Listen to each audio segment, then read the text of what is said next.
PID, or Planet in Distress, is a stylish puzzle platformer on PlayStation Network, Xbox Live Arcade, and Steam, and it's a lot of fun. In many ways, it reminds me of the quirky PSN game Rochard, in which players were tasked with controlling gravity in order to complete puzzles and proceed. PID also hinges on the use of gravity, but it takes a different tack than Rochard, relying more on ambience and overt difficulty. And while PID certainly has its problems, it's a game that those looking for a challenge are going to enjoy.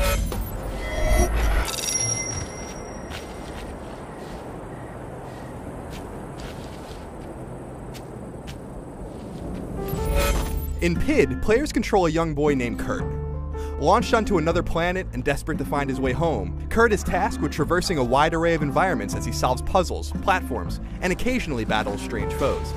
As you can see, PID is a beautiful game.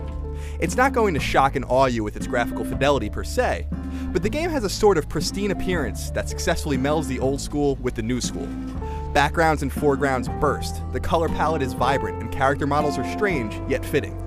PID dares to sacrifice realism for the fantastic, a decision that fits in well with PID's equally fantastic story. But perhaps the biggest standout in PID is its amazing soundtrack, one that feeds off of so many inspirations. Multiple times, Greg Miller, who sits next to me here at IGN, commented about how awesome the soundtrack is without ever really taking more than a cursory look at the game otherwise. PID really does stand out in the audio department, and it may make you turn up the volume on your television.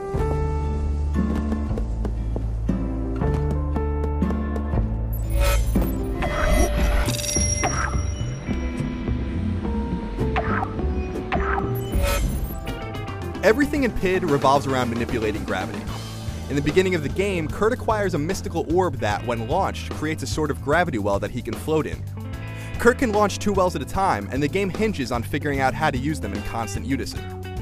These gravity wells can even affect enemies and objects, but only certain ones. Blue enemies, as well as blue platforms, are immune to the effects of gravity, while red enemies and their projectiles can be caught and manipulated. Of course, Kurt will also have other items at his disposal. Vests give him extra health, bombs can destroy enemies, and much more. For the most part, PID is straightforward enough, and it's usually clear what you have to do to proceed, even if it takes you many tries. But some puzzles are obtuse and outright frustrating, and when PID gets away from puzzle platforming and mild combat and more into exploration, the game can become annoying. I reached a point midway through the game so vague that I had to ask the developer for help. If I was playing the game for fun, I would have stopped at that point. Then again, I'm glad I didn't. Even if PID is occasionally inconsistent and will inevitably frustrate you from time to time, it's still a fun, worthwhile game. One with a unique set of gameplay mechanics that take a little while to get used to, but one that's ultimately rewarding when you finally master what you're supposed to do. I beat PID in just under 11.5 hours. You can do it a little quicker if you're great at puzzle games. Beating the game will unlock a hard mode, giving you a reason to go back for more. And there are plenty of collectibles and hidden areas to find if you so desire, giving you even more reasons to go back.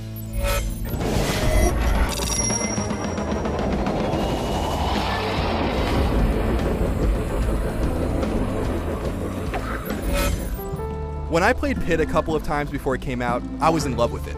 The final product didn't quite meet those expectations, and the game locked up on me twice on PS3.